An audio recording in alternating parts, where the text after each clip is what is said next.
Today, we're going to do something a little different.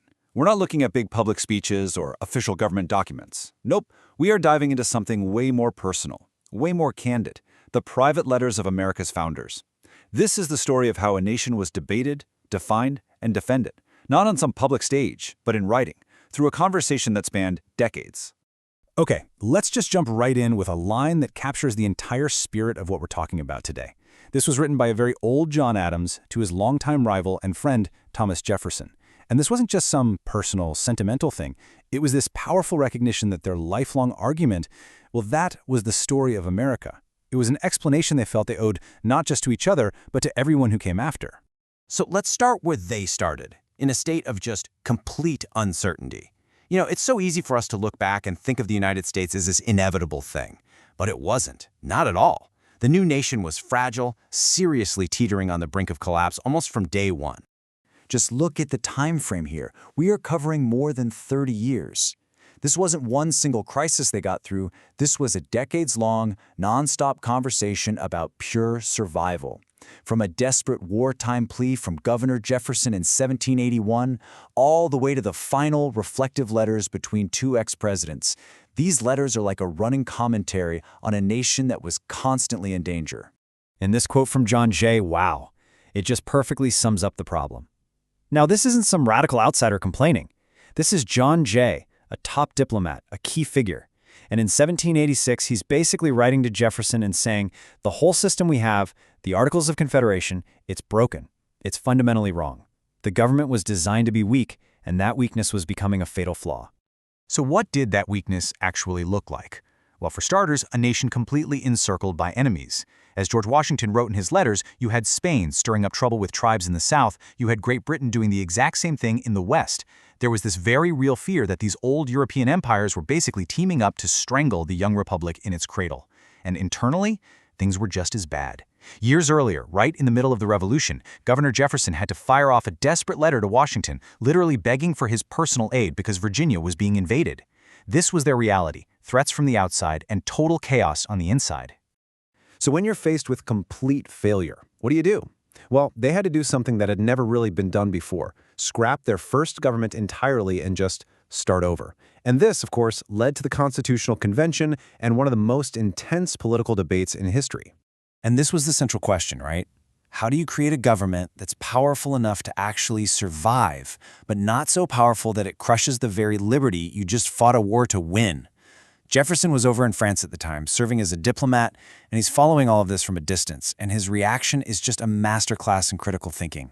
In this incredible letter to James Madison from 1787, Jefferson just lays it all out. What he liked was this solid structure, a government that could act on people directly, not just states, 3 separate branches, the power to tax. Smart stuff. But what he disliked, he really disliked. His number one problem, the thing that truly worried him, was the glaring lack of a Bill of Rights. Where was the guaranteed freedom of religion or freedom of the press? And he was deeply afraid of a president who could just get reelected forever, warning it could turn into an officer for life.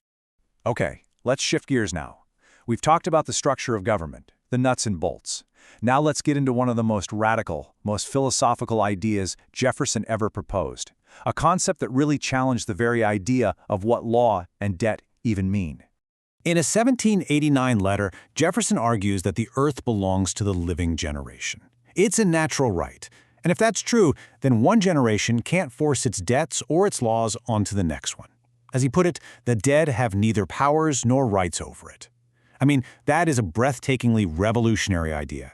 He's saying every law, every debt, maybe even the Constitution itself, ought to have an expiration date. And he didn't just leave this as some vague philosophical idea. Oh no. Jefferson got out the mortality tables and actually calculated how long a generation lasts. His number? 19 years. So he proposed that every 19 years, the entire national slate should just be wiped clean. Can you imagine that? A society that completely reboots its legal and financial obligations every 2 decades. Well, James Madison, who was always the practical one, gets this letter and writes back with this brilliant, gentle takedown. He raises some really serious questions, like, wouldn't a government that just expires every 19 years be way too unstable and chaotic? And what about all the good stuff past generations built?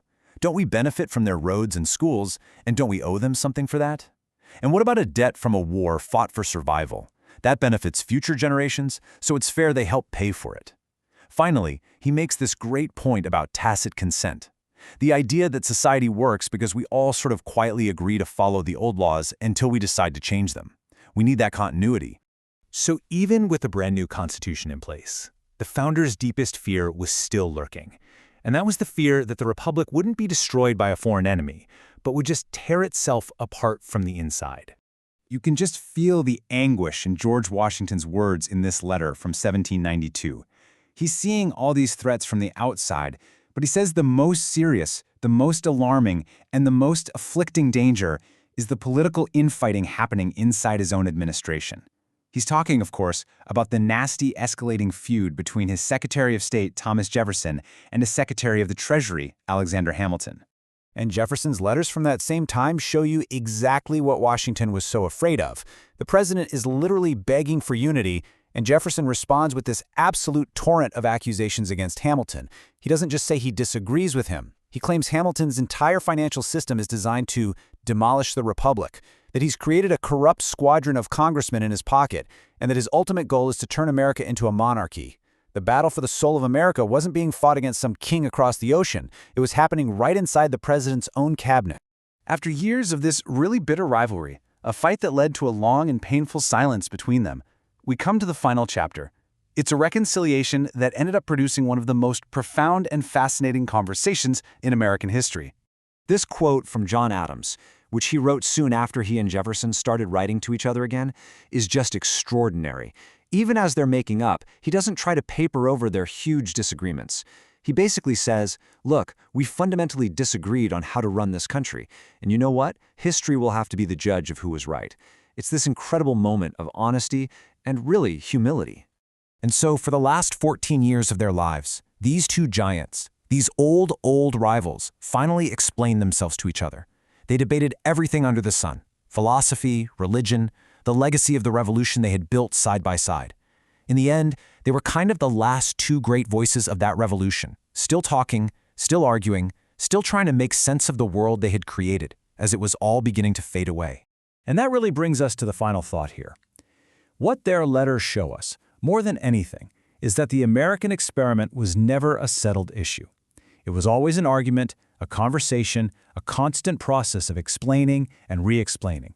And if they, the people who actually created the nation, felt this urgent need to keep that debate going until their dying day, well, leaves us with a pretty important question for our own time, doesn't it?